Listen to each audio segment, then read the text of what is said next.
Hare Krishna, Krishna Krishna Hare Hare, Hare Rama Hare Rama, Rama Rama Hare Hare.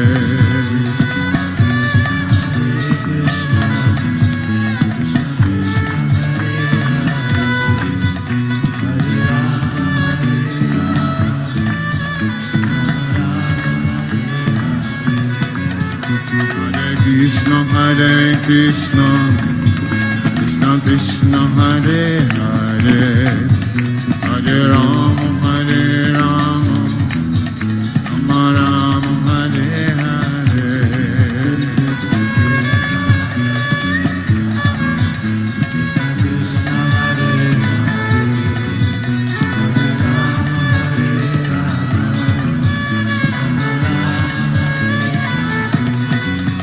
Hare Krishna, Hare Krishna, Krishna Krishna, Hare Hare, Hare Rama, Hare Rama, Rama Hare Hare Krishna, Hare Krishna, Krishna Krishna, Hare Hare, Hare Rama, Hare Rama, Rama Hare Hare. Hare Krishna, Hare Krishna, Krishna Krishna, Hare Hare, Hare Rama, Hare Rama, Rama Rama Hare Hare.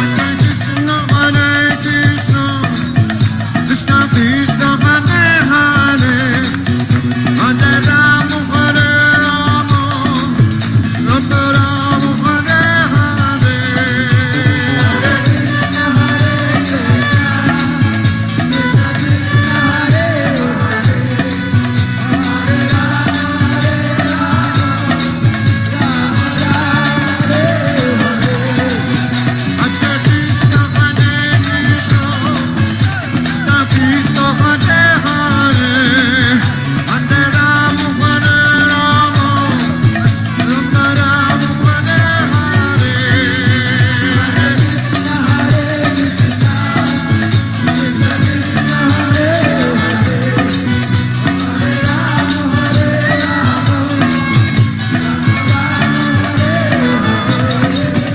Hare Krishna, Hare Krishna, Krishna Krishna, Hare Hare, Hare Rama, Hare Rama, Rama Rama Hare Hare.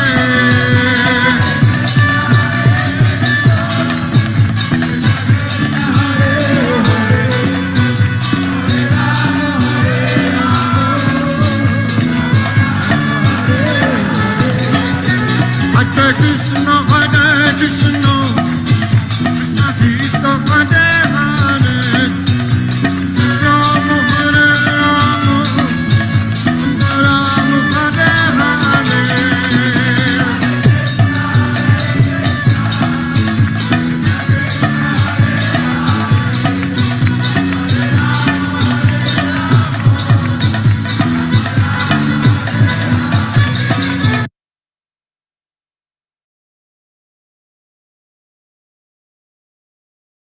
Dear devotees, Hare Krishna, please accept my most humble obeisances. All glories to Srila Prabhupada.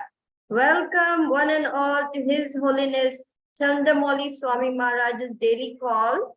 We are continuing our reading of Srimad Bhagavatam, and today we have the good fortune of hearing from Her Grace Namrata Mataji. Please welcome Namrata Mataji. And thank you so much for giving us your valuable association, your insights and your realizations on Srimad Bhagavatam. Over to you, Mataji. Thank you so much. Hare Krishna.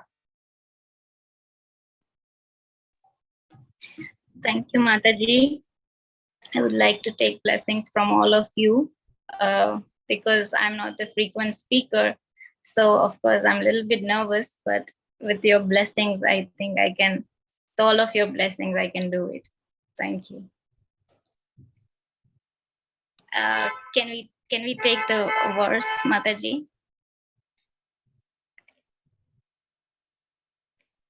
You're on mute. You're on mute. Can you see the verse? Can you see the verse and everything on the screen?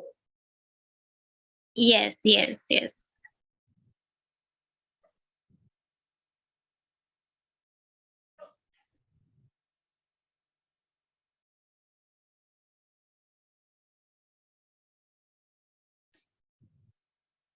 एतादीशानामीशस्य प्रकृतिस्थोपि तद्गुण. I'm sorry, I have to make it a little larger. Okay. एतादीशानामीशस्य प्रकृतिस्थोपि तद्गुणे न युज्यते सदात्मस्तेर्यथा बुद्धिस्तद् आश्रय. And the translation goes, this is the divinity of the personality of Godhead.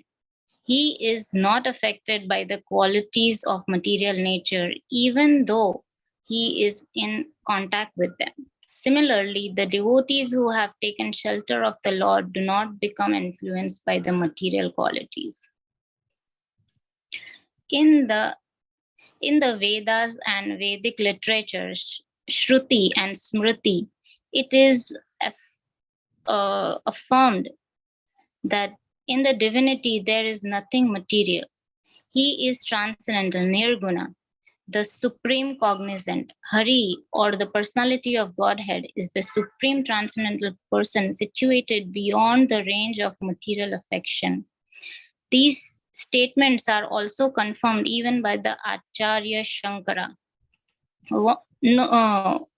One may argue that this relation with the goddesses of fortune may be transcendental, but what about his relation with the Yadu dynasty? Being born in the family, or his killing the non-believers like Jarasandha or other asuras directly in contact with the modes of material nature? The answer is that the divinity of the personality of Godhead is never in contact with the qualities of the material nature in any circumstances. Actually, he is in contact with such qualities because he is the ultimate source of everything, yet he is above the actions of such qualities. He is known, therefore, as Yogeshwara, or the master of mystic power, or in other words, the all-powerful. Even his learned devotees are not affected by the influence of the material modes.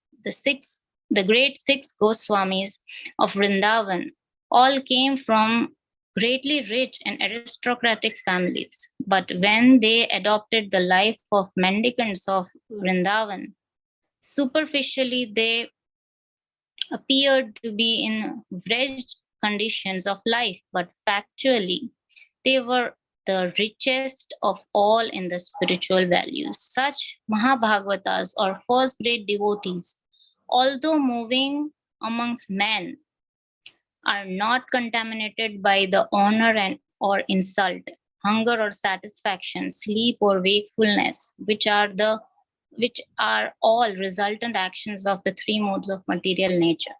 Similarly, some of them are engaged in the worldly dealings, yet are unaffected. Unless the neutralities of life are there, one cannot be considered situated in transcendence. The divinity and his associates are on the same transcendental plane, and their glories are always sanctified by the actions of Yogamaya, or the internal potency of the Lord.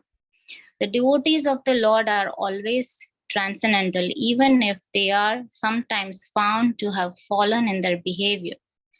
The Lord emphatically declares in Bhagavad Gita 9.30 that even if an unalloyed devotee is found to be fallen due to the previous material contamination, he is nevertheless to be accepted as fully transcendental because of his being engaged 100% in the devotional service of the Lord. The Lord protects him always because of his rendering service unto him, and the fallen conditions are to be considered accidental and temporary. They will vanish in no time. Let's make the prayers. Om Jnanatimirandasya Jnananjana Shalakaya Chakshurunmilitam Yena Tasmai Shri Guruve Namaha. Shri Chaitanya Manobhishtam Stapitam Yena Bhutale Swayam Rupa Kadamayam Tatati Swapadantikam. Vandeham Shri Guru Shri Yutapadikamlam Shri Gurun Vaishnavanscha Shri Rupam Sagrajatam Sahagana Raghunathan Vitam Tam Sajivam Sadvaitam Savadutam Parijana Sahitam Shri Krishna Chaitanya Devam Shri Radha Krishna Padan Sahagana Lalita Shri Vishakhavitamscha. Namo Vishnupadaya Krishna Preshthaya Bhutale Srimate Chandramauli Swami Namine. Namo Vishnupadaya Krishna Preshthaya Bhutale Srimate Bhaktivedanta Swami Namine. Namaste Saraswate Deve Gauravani Pracharine Nirvishesha Shunyavadi Shakti Deshatarine. Jai Shri Krishna Chaitanya Prabhu Nityananda Shri Advaita Gadadhara Shiva Sadi Gaura Bhakta Vrinda. Hare Krishna Krishna Krishna Hare Hare Hare Rama Rama Hare Hare. So thank you all for giving me this opportunity. His Holiness Gaur Govind Swami says that before we read or discuss Srimad Bhagavatam, we should glorify Srimad Bhagavatam. So let's do that first. So Srimad Bhagavatam is one of the 18 Puranas written by Vyasadeva, and previously he wrote 17 other Puranas, but he was still not satisfied with the 17 Puranas. And then after that, his guru, Narad Muni, insisted him to write the 18th Purana, Srimad Bhagavatam, which consists of the pastimes of Krishna and his devotees. And that was the essence of all 17 Puranas. So Srimad Bhagavatam is called the heart or king of all the Puranas. So Srila Prabhupada once said that everything we need to know in this lifetime is mentioned in Srimad Bhagavatam. So we don't really need to read and go through all other Puranas. So Srimad Bhagavatam is quite enough for us. So Srimad Bhagavatam is more for rasikas, the mellow seekers. If one wants to read Srimad Bhagavatam just for the sake of knowledge or just for getting some info, then definitely he is missing on the essence. And the essence is relationship with Krishna. If you don't understand the relationship with Krishna, then in every other relationship you are definitely going to struggle. And if you try to develop and nurture your relationship with Krishna, then everything else will be taken care of. So this is the wonderful Srimad Bhagavatam, which says all this and is the fulfillment giving Purana. So we'll move ahead, and so with the little background now, since the war was over, Krishna was preparing to go back to Dwarika. And the dear devotees of the Lord Pandavas, they're expressing their deep feelings for him, and Krishna stayed to pacify them, to hear the wonderful prayers of Queen Kunti and uh, the ladies of Hastinapur, who were on the rooftops singing the glories of Krishna. These glories were sweeter even than the hymns of the Vedas.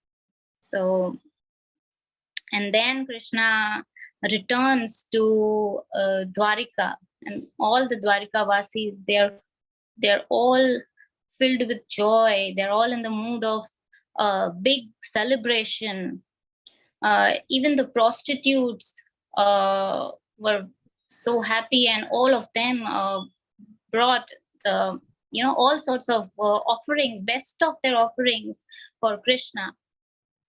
And the queens of Dwarika, they were awaiting for their dear husband to come back, and they were looking in shyness with the what do you say,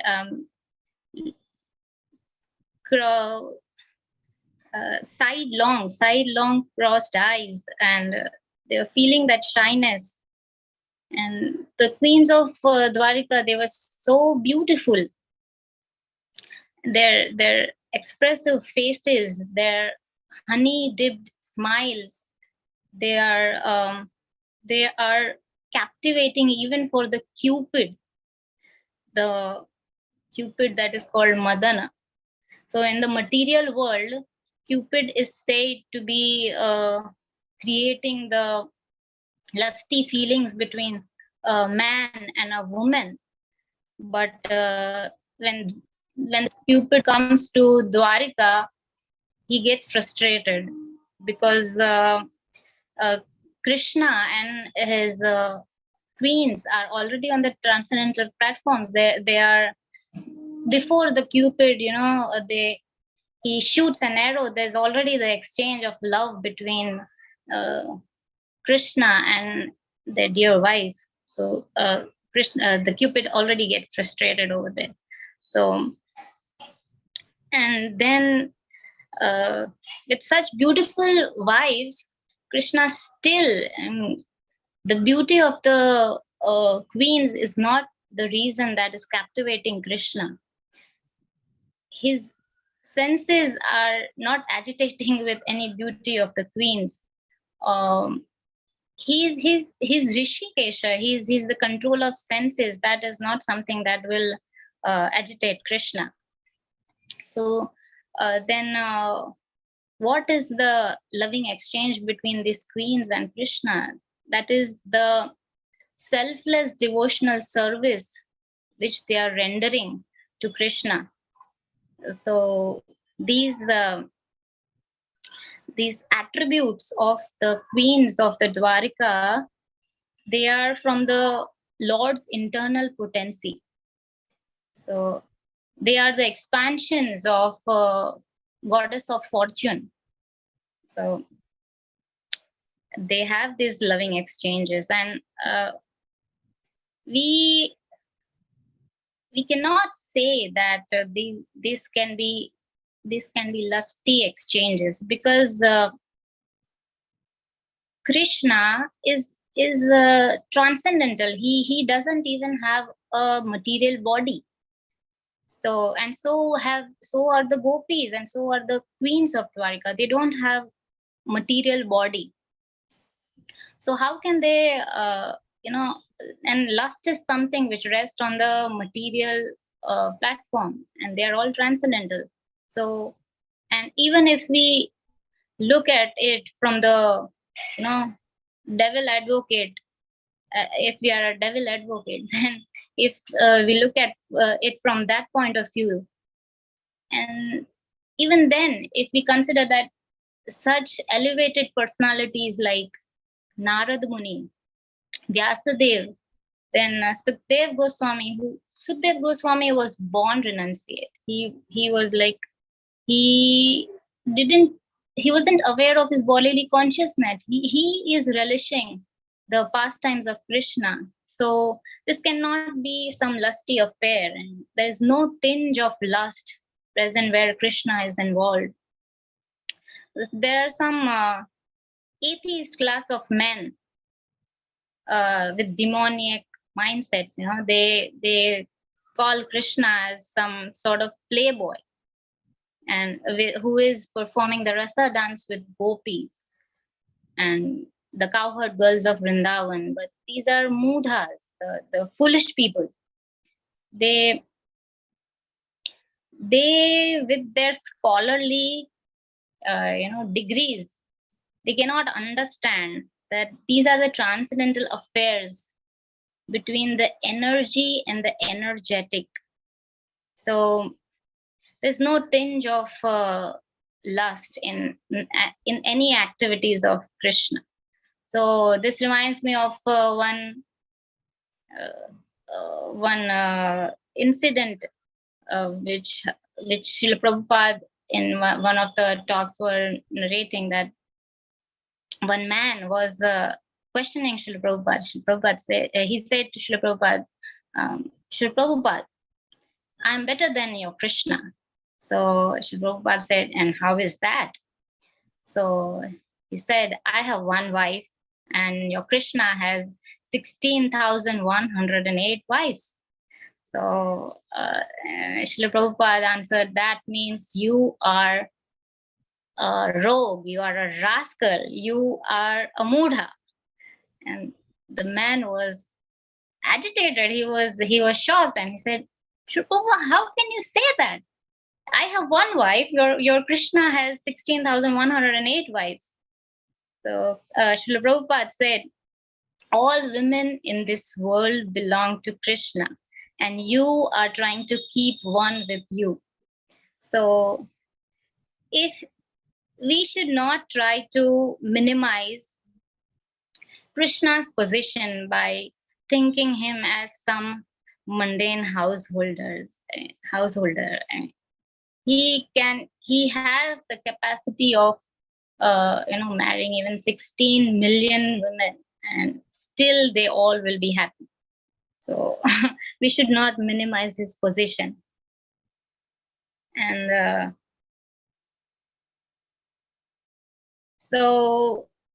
this queens of Dwarka, when it comes to queens of Dwarka, even they are not aware entirely about Krishna. Krishna, with the help of Yoga Maya, he puts a curtain in front of these queens of Dwarka so that he can relish the relationship between them as a husband and wife. He wants them to relish this sweet exchanges. He wants them to see him as the hand-packed husband who is following them even on the lonely places. So he wants him to be like that. He wants the relation. He wants to relish the relation like that. So Krishna is not affected by all these, mundane things. And why? Because he is not affected by the material nature. Although he has orchestrated this creation, he is the maintainer. He has even orchestrated the annihilation of it, but still he is bereft of all these. He is not entangled in these material qualities. And whoever takes shelter of Krishna through Bhakti Yoga, they can easily go back to Godhead because even the pure devotee, here in the shloka it is extensively said that those who are the pure devotees, they are also having this kind of qualities. I mean, qualities as in they are not affected by the material nature. Yes, the devotees who have taken shelter of the Lord do not influenced by the material nature. And the example we have is if we can take the analogy, how can we okay, if one is fallen into the well, how can one being fallen into the well go out unless he has one person outside the well? Only that person can help that person. So that is one analogy I can think of. So here the example is given of 6 Goswamis.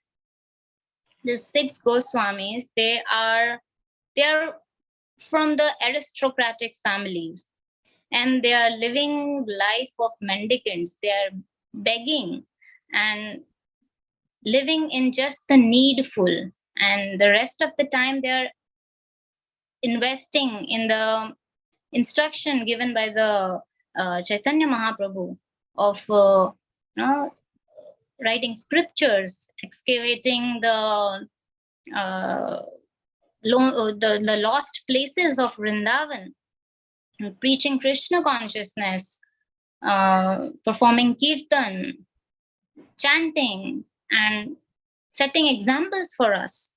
So this is how the pure devotees, they live. They are not affected by this material qualities, because they are also bereft of this honor and insult. They are uh, above this sleeping and waking, the hunger and satisfaction. They hardly sleep for 2 hours in day, sometimes not even that. So that is not possible for a common man like us. And we should definitely not imitate such things as Goswamis. Of course, it is said like that. So they are not affected by the 3 gunas because they carry the qualities of the Supreme Lord. And also they are protected by the divine energy. It is there's a shloka in Bhagavad Gita, I think it's 9.13. Mahatma nastu mam partha devim prakritim ashritah. So that is, yes, please, you can take up the shloka 9.13. This the pure souls, they are in the protection of this internal potency. Yes, devim mahatmanastu mam partha devim prakritim ashritah vajanti ananya manaso natva bhutadim avyayam. O son of Pratha, those who are not deluded, the great souls are under the protection of the divine energy. See, so, and who is this divine energy? Shrimati Radharani. So Radharani and Krishna himself, they take care of this pure souls who are here just to execute their instructions. They're willing them. So apart from 6 Goswamis, I can think of one story here which we can relish. This is the story of Madhavendra Puri. So Madhavendra Puri was the pure, of course, he's a pure devotee of the Lord. Once he was in Vrindavan, the holy Dham Vrindavan, and he finished circumambulating the Govardhan hill, and he was sitting under a tree. And the one cowherd boy came and offered him a pot full of milk. The Madhavendra Puri said, "How do you know I am hungry?" So the boy said that in this village, nobody remains hungry. So there was a woman who was fetching water. He saw you and he sent me to give you this pot of milk, so you can have it. So he said that you can have this milk. I'll come after some time and collect the pot. So Madhavendra Puri was really enchanted by his words. And He drank the milk, he accepted it. He drank the milk, washed the pot, and kept it. He was waiting for the boy to come back. But the boy didn't come back. And this kept Madhavendra Puri thinking whole night. He wasn't able to sleep. But for some moments he dozed off and he slept. So Lord Krishna came into his dream and he said that for a few years, invaders attacked this place, and the priest who was rendering service unto me, was worshipping me, he hid me in this jungle, and I am still here. There many years have passed, and I am buried here with this cold and rains and heat and winds. So just take me out and make a temple of me, install me there. And Madhavendra Puri woke up, and he was he was very grateful to the Lord to give him such instructions. So he collected some men. He narrated about the dream to the villagers, and the villagers believed him. They all collectively went to the jungle, and they put off those bushes, and with the astonishment to all, they found the deity of the Lord Gopala. And then they took out the deity, and they all prepared for the abhishek, the panchagavya and the panchamrita. They made a nice abhishek, and then put him on a throne. Then this news spread all over in the villages nearby, and all the villagers came for the Annakut ceremony, and the day after day they used to perform Annakut ceremony. Lots of bhoga was offered to the Lord, and Lord was so hungry that he ate everything. Of course, he kept prasadam for the devotees, but he ate everything. So and there was a rich man amongst these villagers who came there, so he built a temple for it. So this is how Krishna uh, uh, gives instructions to devotees, and devotees are not fearful that how will we able to execute this or anything, and there's no thought, there's no such thoughts for them, because they know that Krishna is protecting them. The internal potency is protecting them, so they are fearless in that, and they just simply take up the instructions, and even if it seems impossible at that particular time, but they just take up. And so such are the devotees of Krishna. He completely doesn't reveal himself to everybody. Not everybody, like we saw that queens of Dwarika, they also don't completely know Krishna. Krishna keeps the curtain of Yog Maya, and because he want to he want to relish the relationship in the mood of son, in the mood of friend, in the mood of lover, in the mood of husband. He want to relish, so he is also not known to everybody. I think only Radharani knows him completely, and so much that Krishna also don't know him so much as Radharani knows him. So the Radharani is only the one who knows Krishna well. And to know Krishna and his leelas as well, we can't simply qualify ourselves. We need his own mercy. Only if Krishna wants to reveal himself, only then we can know him, by his own mercy or with the mercy of the pure devotees.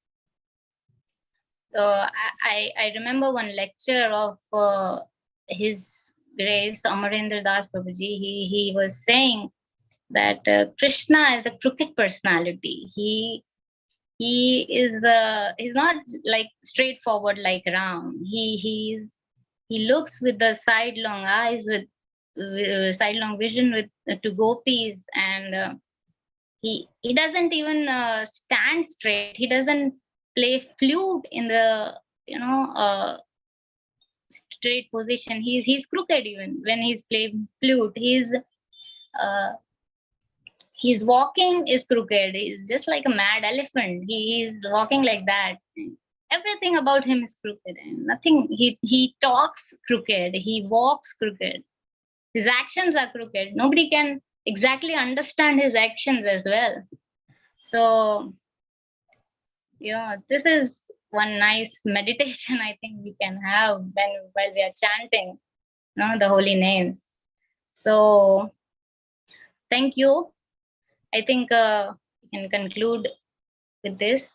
I'm thankful to all of you for listening patiently to me. Thank you. Hare Krishna.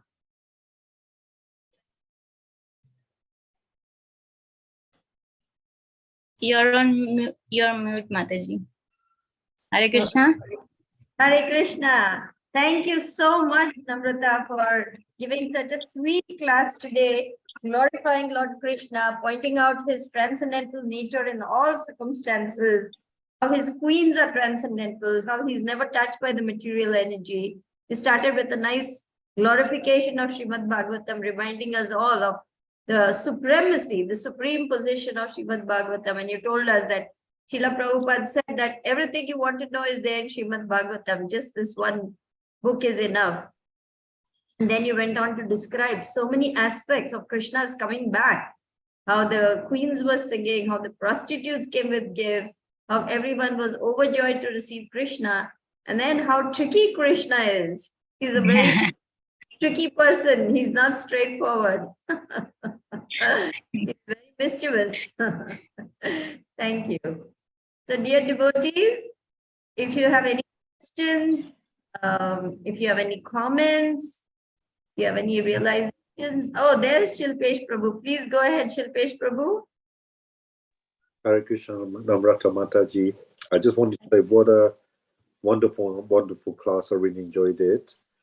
And it's a really nice summary of everything we've been learning in these texts in the last few weeks. So that was really, really nice to sort of go over everything again. So thank you so much. Thank you. Thank you.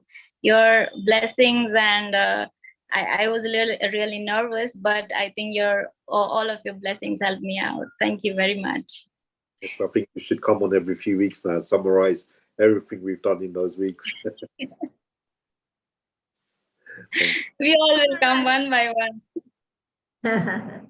Yeah, that is so true. What thank you, Shilpesh Prabhu. Guru Maharaj says that Srila Prabhupada wants everyone to be able to speak on the philosophy. Everyone. So it's really up to us to meditate on that and try to take up this mission of preaching Krishna consciousness to everyone. Reading, taking notes, hearing classes by devotees, constantly being in that hearing, reading, assimilating, digesting, and then taking notes, speaking to others.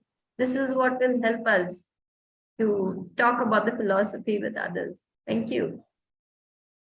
I can say this because since 2 days I'm listening to the lectures related to the particular shlokas.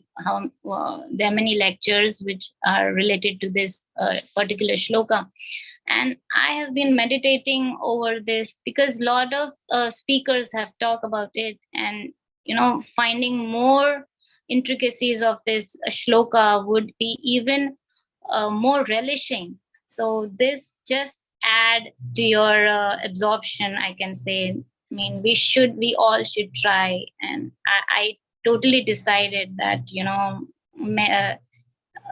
moving ahead, I will definitely continue. I don't know when I'm going to be the speaker next, but then I'm definitely going to continue the practice what I did in last 2 days. So this is really refreshing. My in last 2 days, my chanting, my japa was so absorbing. So that is why I can suggest everybody that everybody must do this.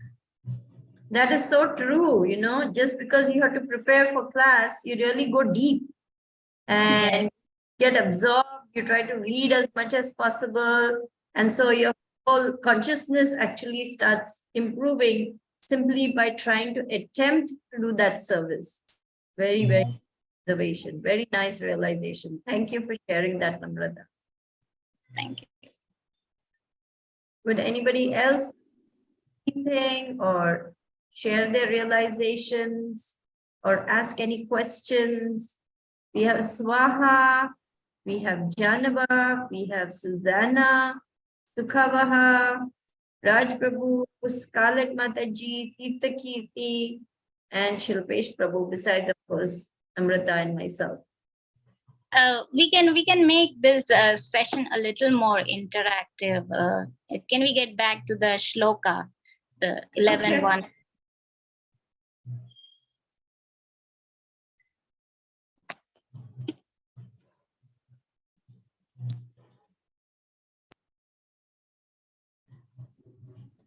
To the purport, at the bottom of the purport.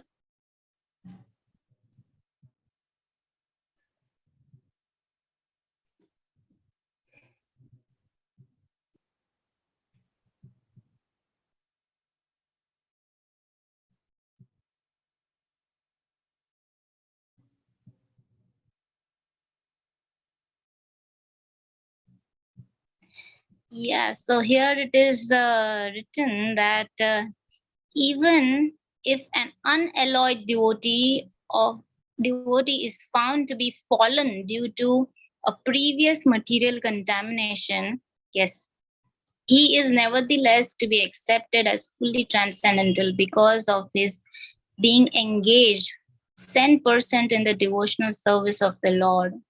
So the Lord protects him always because of his rendering service unto him, and fallen conditions are to be considered accidental and temporary. They will vanish in no time. So we can think of some examples from Srimad Bhagavatam, from the devotees who made mistakes and then they revived again. So we can all think of something we can share with each other. Well, Jamil was one such example who was very fallen, and it was also for a very long time that he remained fallen, all the way till he was in his 90s. But then the moment the Vishnu Dutas, I mean that encounter with Vishnu Dutas and Yamadutas happened, he woke up and there was no back. He went to Haridwar, he simply focused on his devotional life and went back home, back to Godhead. Yes, this is one nice example. One more example I can think of is famous Gajendra. He was in his previous life Indradyumna Swami. Indradyumna Maharaj, I'm sorry. King Indradyumna, who was, who was worshipping the Lord, meditating on the Lord. He was absorbed, and Agastya Rishi came, his disciples, and he was unable to receive him with a welcome. So he was cursed. For this reason, he fell down and he had to take the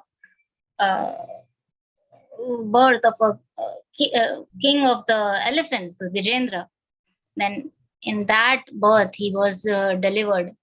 So even though this was not a major mistake, but still he was cursed for something like that. And then Krishna did take care of him. So this is one nice example. I try this exercise with my son as well. I give him some exercises like this. You can think of it because he's knowing a lot of stories now. So with some Bhagavatam shlokas, when we think of stories related to that, the concepts become more clear to us. Vidur was also cursed by Bandukamuni to take birth as a Shudra. I mean, Yamaraj. Yamaraj, yeah. He had to come down, take birth, and fulfill the karma, finish the karma as a Shudra, because Vidur was born of a Shudra mother. And yes. but he never forgot. He always tried to be a devotee, even though he was not Yamaraj. But after that was over, he went back again to his post as Yamaraj. Yes, yes, that is one nice example. Maharaj Chitraketu.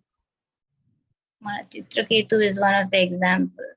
He didn't exactly mean to laugh on your make mimic over the Shiva and Parvati, but still Shiva didn't take this offense, but Parvati Mata did and cursed him.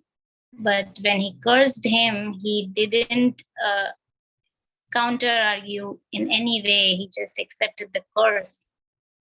And then in the next birth, he was Mitrasura, and even being a demon, Krishna delivered him. So this is one thing.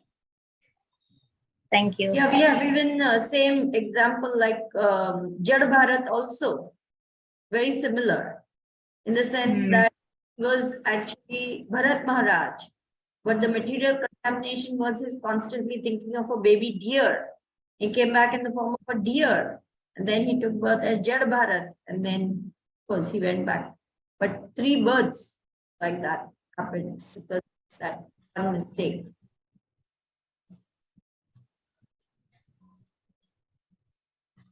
Thank you.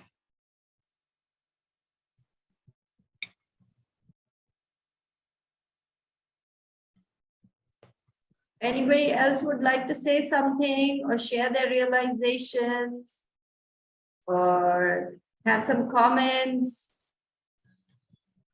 Raj Prabhu, go ahead. Hare Krishna, thank you. Thank you for the wonderful class too. It was very, very nice, relishable. And there were lots of examples just quoted about that end of the purport there.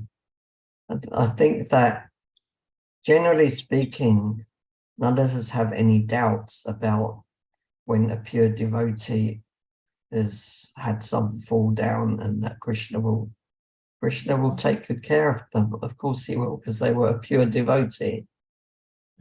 But where the doubts sometimes creep in is for so many of us who are not pure devotees.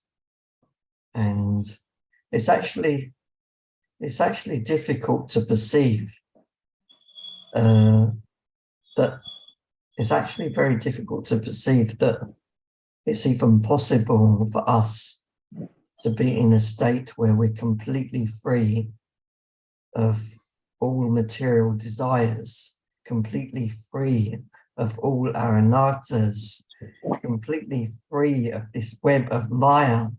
It's difficult to perceive ever being in that position. And when you are talking about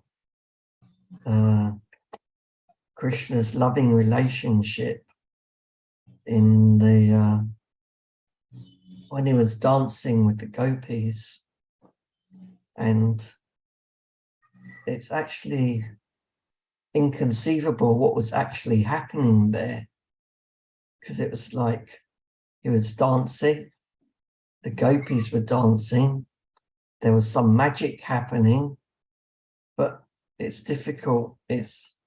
I don't know, I can't figure out, and I cannot perceive, in fact, what was going on there, because it's way beyond, certainly way beyond my level of understanding. So all these things that are talked about, so many of them are inconceivable, and it's hard to understand, hard to perceive what's really happening, what's going on here. It's hard to perceive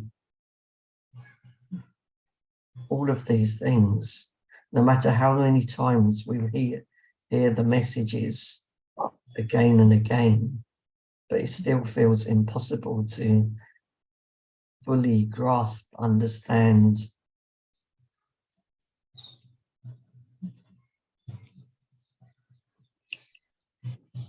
It's true, Prabhuji. I will try to answer. I mean, say what your comment was on. So obviously, Sridevi Mataji, I'm relying on you for backup, but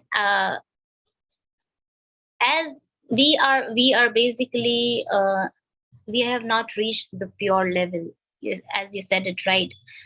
We are on the karma mishra level, and at that position Krishna reciprocates on that level, on that position, in that way.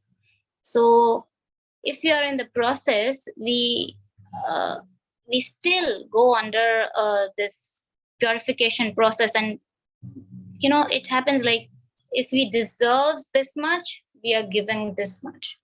So we are just given the token of what we actually deserve. Then at the pure devotee level, that really don't matter to them. That really doesn't affect them at all. They're on that level. So yes, at this level, we do have to undergo certain things as for our purification. We are not at the total pure level. So for the purification itself, we have to go under certain things, but that is minimized for us. And that is the mercy of Krishna. As devotees, who are the practicing devotees, that is the mercy of Krishna, what he has given. And about the rasa dance, you rightly said that, yes, we are not on the level. So I haven't touched the two deeper aspects of that, point. But on the surface level, I have just narrated it, because even I don't consider myself, capable or qualified to narrate that. Srila Prabhupada said we cannot jump onto that. We must read the previous cantos before, and try to scrutinizingly understand them before we jump onto the 10th canto, which consists of these pastimes. So that is what my understanding is. I think that Sridevi Mataji can answer it more clearly. Thank you. Well, I think you said it all. I mean, you said everything that is exactly, relevant to this observation that Raj Prabhu made, that it's very hard to understand. It's practically inconceivable how all these things are happening. Because as Prabhupada said, with our teeny tiny brain, what we can understand? We don't have so much knowledge, we are not so intelligent, we don't have the pious sukriti, we are very sinful, we are very fallen, we have come into this material world with so many samskaras of previous lifetimes which have been against Krishna and Krishna's service. So we have just received great good fortune by Prabhupada's mercy that we have just begun the process. So little by little, as we keep hearing, as we keep chanting and chanting, the purification happens little by little by little. Krishna will reveal himself to the sincere seeker. Even the Bible says, ask and you shall find, seek and the door will be opened and the Lord will answer you. So it is a process. It's not okay, I went to university, I did my 2-year course, I got it. It's not like that. We cannot expect to have all the knowledge, all the understanding, all the clarity, overnight. That's not going to happen. Krishna responds according to our level of surrender also. So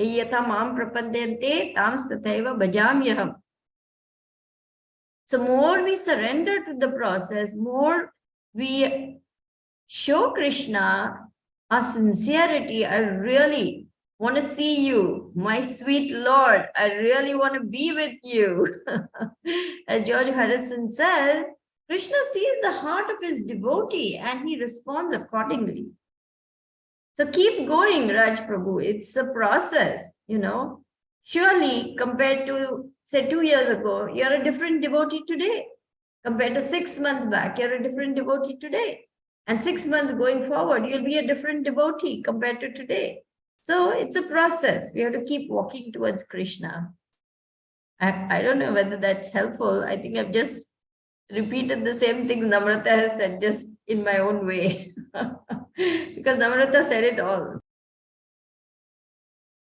Raj Prabhu, you just need to require, you keep continuing your poems. That is totally all that you require. Your wonderful poems. Keep writing them, keep distributing it to us, and we will relish it, and which helps us in our meditation. You are serving us also, and you are serving the Lord also. You are completely doing, the entire package. So you don't need to worry on that. Thank you, Namrata Mataji. Thank you, Sri Devi Mataji. Yeah, I think it's like it'll be a long time before I understand all of these things. I feel like I understand a millionth of a millionth of a millionth of a fraction of 0.01%, and it'll take a long time to understand. But let's be patient, as Guru Maharaj keeps saying.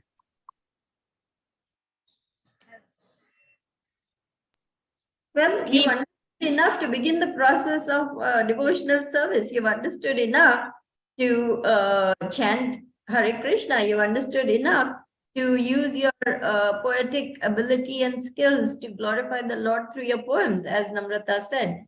So you've understood the basics of Bhakti Yoga. Maybe the deeper and the more esoteric aspects, like the rasa dance and Krishna's, dalliance with the gopis, all those things. But even Lord Chaitanya, he didn't really discuss these things except to his very, very intimate, confidential associate. These are very deep subject matters that it's very hard to understand now, as Namrata said, at our level. I think it comes with the Guru's permission when we are ready. It comes with Guru's permission when we are ready.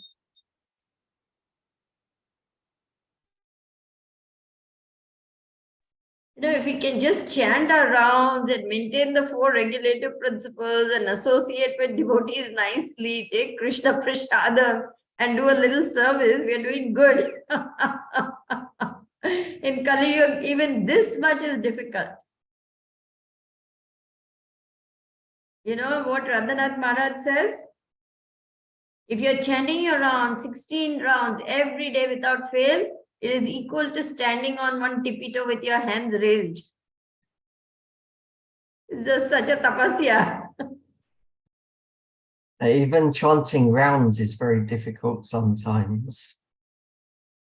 It feels like it can be very mechanical sometimes.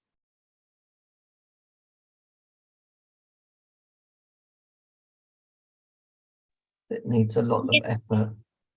You can try giving a class, Raj Prabhu. That will become more easier process for you then.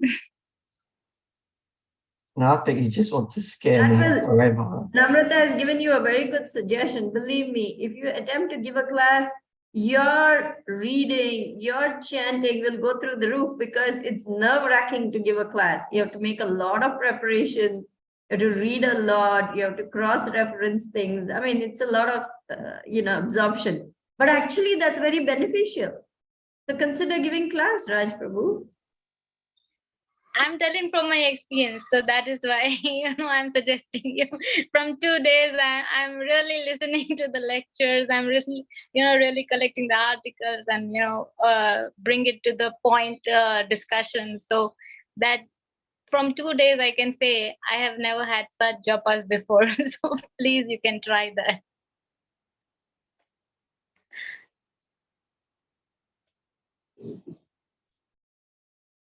Maybe. Okay, if there are no more comments, no more questions, and if everyone kindly permits us, we can close the call after thanking Namrata Mataji. Is that all right? Thank you all. Thank you very much for patiently listening to me. Thank you. Thank you very much, Namrata, and look forward to more classes. from you. Kind Thank you very much. Hare Krishna. Your Hare silence Krishna. has been broken. Thank you. Thank you, Mataji, Tirthagirti Mataji. Hare Krishna. Thank you very much. Thank you all, dear devotees. I will now end the call, okay? Hare Krishna. Thank you. Hare Bol. Haribol. Hare Krishna.